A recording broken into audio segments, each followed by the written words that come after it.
Bonjour à tous, salut Donald, bonjour à tous les amateurs de Rig Veda et de Veda en général. Aujourd'hui, je vous fais une petite vidéo juste sur l'hymne au Purusha, c'est-à-dire c'est l'hymne qui crée pas, mais qui parle des castes pour la première fois. Alors,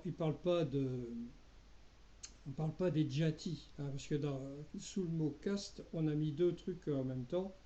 C'est-à-dire d'un côté les Varnas, ce qui est décrit dans le Rig Veda, et de l'autre c'est les Jatis, c'est des trucs qui sont des castes qui sont venus bien plus tard, au moins un ou deux millénaires après, et qui sont dérivés qui sont peut-être pas deux millénaires, mais au moins un millénaire, et qui sont dérivés des Varnas, mais adaptés à la sauce. Voilà. Donc c'est l'hymne 1090 et c'est l'hymne au Purusha. Alors, je vais vous dire Alors d'abord, qu'est-ce que c'est que le Purusha? Alors c'est très difficile à décrire parce que par moment, ça veut dire homme, l'homme cosmique, l'humanité, l'homme idéal. Enfin bon, il n'y a pas vraiment de bonne formule. D'un autre côté, ça veut dire aussi, c'est un synonyme du Brahman. Par exemple, dans tout ce qui concerne la création, hein, pour l'explication de la création, le Brahman se divise en deux. D'un côté, il y a Prakriti, qui est la Prakriti, c'est tout ce qui est fait, tout ce qui a été créé, donc la création, tout ce qui est matériel. Et de l'autre côté, vous avez le Purusha, qui est un petit bout de Brahman qui est encore. C'est le Brahman qui est toujours là, donc c'est-à-dire dans n'importe quoi, vous avez, dans tout ce qui existe, vous avez d'un côté Prakriti et le Purusha qui est dedans quand même. Hein, c'est un peu comme pour un homme l'équivalent de l'Atman par rapport au Brahman, si vous voulez. Bon, alors voilà. Donc les Varnas. Alors je vais vous lire ça. Donc le temps de fermer toutes les fenêtres que j'ai ouvertes là. Les Varnas. Alors, c'est le shloka 11 et le shloka 12. Donc, je vais vous les lire. Je ne lis pas tout l'hymne hein, parce que je lis très mal et c'est vraiment pénible pour tout le monde. Donc, vous pouvez trouver cet hymne-là sur Academia. Bon, il paraît que c'est payant pour consulter, ça je ne sais pas. Sinon, vous pouvez le trouver sur jimdo.fr. Euh, Jimdo, Jimdo. Voilà, et vous tapez à côté Rig Veda et vous arrivez tout de suite dessus. Alors, c'est le dernier, ça c'est tous ceux qui sont sur le 10e mandala. Dans le 10e mandala, donc je suis arrivé au 90. Vous verrez, vous ferez attention, les notes de bas de page, quand je les copiais sur ce site-là, c'est un peu foireux. Bon, écoutez, vous vous débrouillerez. S'il y a quelque chose que vous ne comprenez pas, vous me posez la question. Vous me posez la question, je vous répondrai. Voilà. Donc, alors, je vous lis le 11e. Hein. Quand ils ont fixé le Purusha, en combien de parties l'ont-ils conditionné? Qui était son visage? Qui étaient ses deux bras? Qui étaient ses cuisses? Qui étaient ses pieds? Dites-le. L'autre, hein, les brahmanes étaient le visage, les rajanyas ont été faits par ses deux bras, quant à ses cuisses, c'est les vaishas. Les shudras sont nés en tant que pieds. Alors voilà, petites explications. Donc les brahmanes, c'est un mot qui apparaît quelquefois dans le Rig Veda, dans les autres mandalas, rarement. Hein. C'est très très rarement. C'est pour désigner les prêtres. Hein, parce que ce que je vous répète, ce que je dis à chaque fois, c'est que ça vient de la racine bri qui signifie grandir. Donc c'est tous ceux qui sont chargés de faire grandir, et non pas évidemment en taille, mais en esprit, les gens eux-mêmes et toute la population. Donc les brahmanes, ça regroupe aussi bien des prêtres que des gens qui méditent ou autre chose. Hein, il y a un peu de tout. Alors c'était le visage. Les Rajanya ont été faits par ces deux bras. Les Rajanya, c'est qui? Ça vient de la racine Raj, qui a donné Raja. C'est donc les dirigeants, hein, ceux qui règnent, ceux qui administrent, qui gèrent, qui représentent. Et contrairement à ce qui viendra après le Rig Veda, hein, cette caste-là change de nom, elle deviendra les Kshatriyas. Kshatriya, c'est basé sur la racine Kshatra, qui signifie domination, suprématie. Or, les Rajanya, non, pas forcément. On peut être un roi et guerrier sanguinaire, il y en a eu tout plein, c'est pas ça qui a manqué malheureusement. Mais on peut aussi être un roi pacifiste, calme et tranquille. Hein, voilà. Donc le mot kshatriya viendra après le Rig Veda. Pourquoi? Parce qu'après le Rig Veda, il n'y a plus de soma.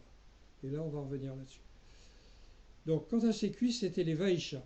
Alors, les Vaishas, c'est un peu la même racine que Vishnu, si vous voulez. C'est la même racine. C'est les gens qui s'activent, qui sont... oui, voilà, des gens qui s'activent, qui font des trucs. En gros, c'est tout ce qui est... c'est le peuple, mais pas le peuple, pas les prolétaires, si vous voulez. Un petit peu au-dessus, c'est celui qui a une ferme, ou bien un marin pêcheur qui a son bateau. Ça peut être un type qui est milliardaire et qui a gagné beaucoup d'argent. Ça peut être un gars qui a ouvert une boutique de thé ou de service. Voilà. Mais c'est quelqu'un qui entreprend dans un truc qui monte. Par exemple, à notre époque, Michel-Édouard Leclerc serait un Vaïcha, mais mon voisin là-bas qui habite un petit peu plus bas, et il serait aussi un Vaïcha alors qu'il a pratiquement rien, quoi. Il a juste une toute petite ferme. Donc voilà. Et alors les Shudras, les Shudras, c'est qui serait aujourd'hui les salariés, c'est-à-dire les gens qui n'ont que leurs bras pour travailler et pour aller travailler chez les autres, chez les Vaishas en général. Voilà. Mais il y avait des Shudras qui étaient au début du Rig Veda, qui étaient des aides, les aides des prêtres pour les sacrifices. Ah oui, par exemple, parce que quand on prépare les sacrifices, il y a des trous à creuser, il y a des cabanes à construire pour héberger le sacrifiant, sa femme, et puis pour mettre la charrette où il y a le soma. Donc il y a plein de trucs à faire, et c'est les prêtres qui théoriquement le font, enfin ils sont aidés par des Shudras, qui habitaient d'ailleurs, par exemple, très probablement, pas forcément, c'est pas certain, mais très probablement, dans la citadelle de Mohenjo-Daro, où il y avait des prêtres, mais il y avait aussi des petites maisons pour les Shudras. Hein, comme je vous ai dit, l'inégalité fait partie de la vie et c'est la base d'une civilisation. Hein, vous avez les gens qui décident et puis les autres qui effectuent. Hein, il y a celui qui fait les plans, il y a celui qui pose les briques, il y a celui qui affrète un bateau, il y a celui qui rame, etc. Voilà, hein, c'est comme ça, on n'y peut rien. Mais ce n'était pas une inégalité délirante, jusque-là. Parce que, voilà, un petit problème qui est arrivé, c'est que euh, le, pour la première fois dans le Rig Veda, pas tout à fait, mais ça y est, ça devient concret. Ça a commencé avec l'hymne 85 du 10e mandala, et on le retrouve dans la suite de celui-là, c'est-à-dire on commence à avoir une pénurie de soma. Hein, la fameuse sécheresse de 4200 ans, d'il y a 4200 ans, c'est-à-dire de 2200 avant Jésus-Christ ou avant notre ère ou avant il n'y a pas de bonne formule. Moi je mets maintenant BCE. before common area, un truc comme ça. Je ne sais pas comment le prononcer. Voilà. Donc, cette grande sécheresse, elle a frappé toute la planète. Mais ça a été quelque chose de terrible parce que ça a été, c'est ça qui a ruiné l'Égypte, qui a transformé l'Égypte en désert, qui a probablement fait écrouler la civilisation égyptienne, ainsi que la civilisation acadienne, et ça a frappé toute la zone intertropicale de la planète, partout. Hein. Et donc là, alors ils n'en ont pas tellement souffert parce qu'on a vu que les exportations et tout ça continuaient sans marquer de gros problèmes, hein, sans révéler de gros problèmes. On a donc retrouvé des artefacts un peu partout dans d'autres civilisations. Et ça a été. Ils ont. Parce que comme ils avaient des rivières, des grandes rivières partout, donc ils ont irrigué avec.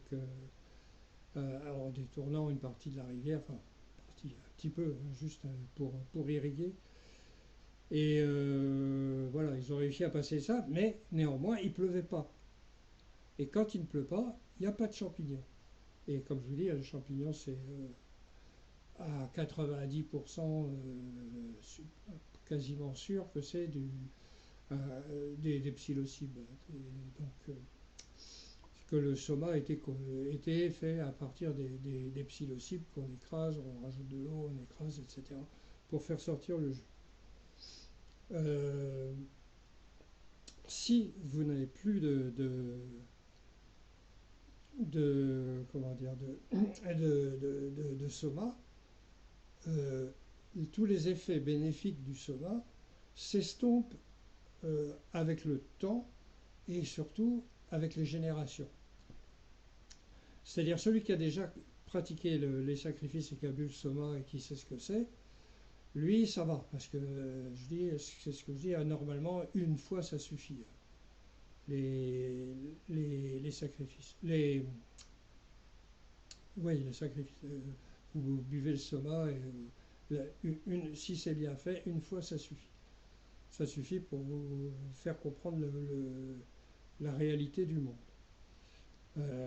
Si ça devient rare, les enfants, quand ils grandissent, ils n'ont plus l'initiation au départ. Les sacrifices, ben, ils ont essayé de remplacer par d'autres plantes et tout, mais évidemment, ça produit pas les mêmes effets. Ils ont utilisé le lotus bleu, le cannabis, avec probablement de l'éphédra. Ça donne des effets, mais pas évidemment pas pas la moksha. Et puis ça dépend de l'esprit. Donc si vous êtes, par exemple, vous avez connu ça, mais vos enfants ne connaissent pas, et au bout d'un moment, les enfants, ils vont commencer à avoir envie de devenir un petit peu plus célèbres, d'avoir un peu plus d'argent, d'être mieux considérés, etc. Et petit à petit, pouf, ça y est, c'est reparti comme avant. Hein, l'ego revient, la violence, la bêtise, etc. Et tous les efforts que les parents avaient faits, ben ça s'écroule plus ou moins. Plus ou moins. Bon, heureusement, tout le monde n'est pas comme ça, et ils ont développé après donc le yoga avec les Upanishads. Ils ont développé le yoga, le pranayama, toutes les techniques qui existent pour obtenir cette illumination. Lisez Stanislas Grof et Rick Strassman, s'il vous plaît. Vous trouverez ça sur rigveda.fr, il y a toutes les références. Lisez ça parce que pour comprendre, c'est quand même mieux. Alors, voilà. Donc, alors, je vais vous lire les 3 trucs que j'ai trouvés dans l'hymne 85. Hein. Alors, il dit, le 3e shloka, c'est celui-là. Hein. Celui-ci pense avoir bu le soma quand ils ont écrasé la plante. Mais ce que le brahman connaît, personne ne le boit, c'est sûr. Alors ça, ce que le brahman connaît, ça peut être le soma, ça peut être ce que le brahman découvre grâce au soma, hein, donc l'effet du soma, si vous voulez. ça veut dire que, d'après ce que je comprends, moi, c'est qu'il n'y a que le brahman qui boit le soma. Vous voyez, hein, il n'y en a plus pour tout le monde. Parce que, ce que je ne l'ai pas dit, mais quand ça arrête de pleuvoir, il y a, bon, d'accord, c'est tout sec, mais ça n'empêche il pouvait y avoir des gens qui avaient déjà des stocks de soma, parce qu'ils le faisaient sécher. Ils faisaient sécher les champignons pour pouvoir les conserver. Donc, vous avez des gens qui pouvaient quand même avoir un peu de soma. Et puis de temps en temps, il pleuvait quand même, parce que sur l'Himalaya, ça pleut, et surtout en période de sécheresse. Donc sécheresse, il y a évaporation, l'évaporation, les nuages arrivent où sur l'Himalaya, et puis, donc il pleut. Mais c'était beaucoup moins qu'avant, et puis il y avait aussi un gros problème, c'était la surpopulation. C'est que les villes, on est en pleine période mature de ce qu'on appelle à tort la civilisation de l'Indus. Les villes étaient grandes, il y avait beaucoup de monde, ça marchait bien, c'était prospère, il n'y avait jamais de guerre, il n'y avait pas de problème comme ça. Donc, euh, voilà, voilà. Et bon, je ne sais plus ce que j'étais en train de dire, mais je continue. Donc, caché par les dispositions de tes gardiens au soma, protégé par eux, tu restes à écouter les pierres à presser. Les pierres à presser, c'est celles qui écrasent le soma et ça fait du bruit. Aucun terrestre ne te boit. Alors, caché par les dispositions de tes gardiens, au soma, protégé par eux, tu restes à écouter les pierres à presser. Aucun terrestre ne te boit. Aucun terrestre ne te boit. Ouais, le Brahman, lui, il est un petit peu au-dessus des terrestres. Quand ils te boivent, ô Dieu, tu débordes et tu t'étends à nouveau. Vayu est le protecteur du soma, la lune est l'aspect des conditions météorologiques. La lune est l'aspect des conditions météorologiques. Donc, vous voyez, une allusion à la météo. Vayu, bon, Vayu, c'est le vent. Voilà, voilà. Bon, donc ça, c'est les trois qu'il y a dans l'hymne 85. Donc, on arrive sur l'hymne 90. Et alors là, j'en ai deux là, qui viennent compléter. Donc là, sa grandeur est vraiment importante, mais le Purusha est encore plus grand. Un quart de lui est composé de tous les vivants, trois quarts de cet immortel sont dans le ciel. Alors, comment je vois ça, moi? D'abord, alors, un quart de lui est composé de tous les vivants, trois quarts de cet immortel sont dans le ciel. Qu'est-ce qu'on connaît qui soit divisé en quatre? Parce que les divisions en trois, on connaît. Mais les divisions en quatre, il n'y a pas grand-chose. Il n'y a pas grand-chose. Il y a les directions, hein, les points cardinaux, et il y a peut-être autre chose, mais et puis les varnas qui arrivent dans les quelques lignes plus bas, hein, 6 ou 7 shlokas après, vous avez ce que j'ai lu tout à l'heure, c'est-à-dire les brahmanes, les rajanya, les vaishas et les shudras. Donc, ce que je comprends, moi, comme ça, c'est qu'un quart de lui est composé de tous les vivants, bon, problème. Trois quarts de cet immortel sont dans le ciel. C'est-à-dire que c'est, selon moi, mais je peux me tromper, mais je ne sais pas, que trois quarts, c'est-à-dire les trois premières castes, Brahman, Rajanya et Vaishya, peuvent boire le soma, mais pas les shudras. Vous voyez? Et après, ce sera ça, ce sera la règle. Mais même s'ils n'ont plus le bon soma, même s'ils boivent des trucs qui font pas d'effet, les shudras seront écartés. Ce qui n'empêche pas un shudra, s'il veut, il pouvait s'acheter du soma. Je pense que ça devait pouvoir se vendre au détail, etc. Mais dans les sacrifices, il n'y avait plus les shudras, ils ne pouvaient plus. Et ça me démange un peu. Enfin, bon. Et alors, les brahmanes. Alors, attends. Ah oui, alors. Donc, j'ai lu le premier. Donc, je vais lire le troisième. Trois quarts s'est élevé, un quart est revenu ici. Hein, trois quarts s'élève, un quart redescend. Il a marché vers tout ce qui se mange et ce qui ne se mange pas. Tout ce qui se mange et tout ce qui ne se mange pas, je ne sais pas trop ce que c'est, mais ça peut aussi être éventuellement traduit par les mobiles et les immobiles. Mais c'est plus une histoire de manger, mais là je ne sais pas trop. Je vois pas. Mais trois quarts s'est élevé, ou se sont élevés, tiens, j'aurais peut-être pu corriger. Trois quarts se sont élevés, un quart est revenu ici. Donc les trois castes supérieures s'élèvent parce qu'ils boivent le soma, et l'autre, eh ben, il reste au niveau terrestre. Voilà. Donc, voilà. Alors, quand il n'y a plus de soma, quand il n'y a plus de spiritualité concrète, réelle, matérielle, si j'ose dire, et ben, l'ego revient, la cupidité, l'orgueil, la vanité, enfin bref, tout ce qui fait, par exemple, tout ce qui décrit nos dirigeants actuels, par exemple. Et puis l'humanité en général, parce que maintenant c'est devenu un peu ça, il n'y a plus de spiritualité, il n'y a plus il y a plus que de l'égoïsme, de la vanité, de l'orgueil, enfin, bref. Et la cupidité, bien entendu, qui fout la planète en l'air. Voilà, c'est tout, j'arrête là, je ne vais pas rentrer dans les d'autres considérations.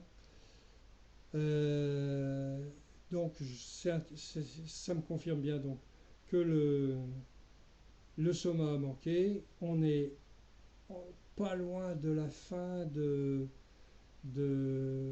la civilisation de l'Indus, donc de l'assèchement, avant l'assèchement de la Sarasvati, on est avant. Donc, comme elle s'est asséchée il y a 1900 ans, il y a 3900 ans, donc 1900 BCE, si vous voulez, avant Jésus-Christ. Euh, voilà, pour la datation, c'est ça. Donc je pense que le neuvième mandala, qui est entièrement consacré au soma, nous dit attention, là les problèmes commencent. C'était bien du tant qu'il y avait le soma. Et là, bah, la civilisation continue de fonctionner, mais il n'y a plus de soma.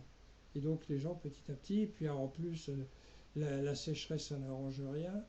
Hein, et puis, et quand la Sarasvati aura eu son premier tremblement de terre, qui détourne soit la Yamuna, soit la Sutlej, parce que je ne sais plus laquelle est passée en premier, a été asséchée en premier, enfin détournée en premier. Ces deux rivières qui arrivaient sur la Sarasvati, donc la Yamuna est partie par là pour aller vers le Gange, et la Sutlej est partie vers l'Indus.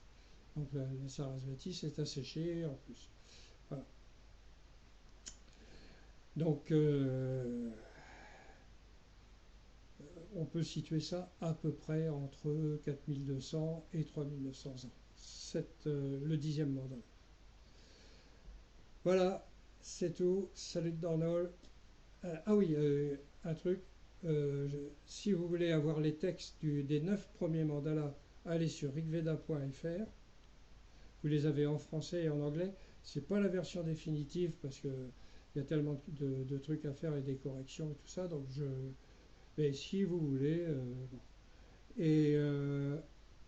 Et autrement, pour le dixième mandala, c'est sur jimdo.fr et tapez Rigveda, vous l'avez. Canavo dans le hall, à la prochaine pour un autre petit hymne si ça se présente, mais je crois qu'il y en a un qui m'intéresse beaucoup là qui va arriver bientôt. Pas bientôt, mais quelques hymnes encore. Au revoir à tous, Canavo dans le hall. Allez.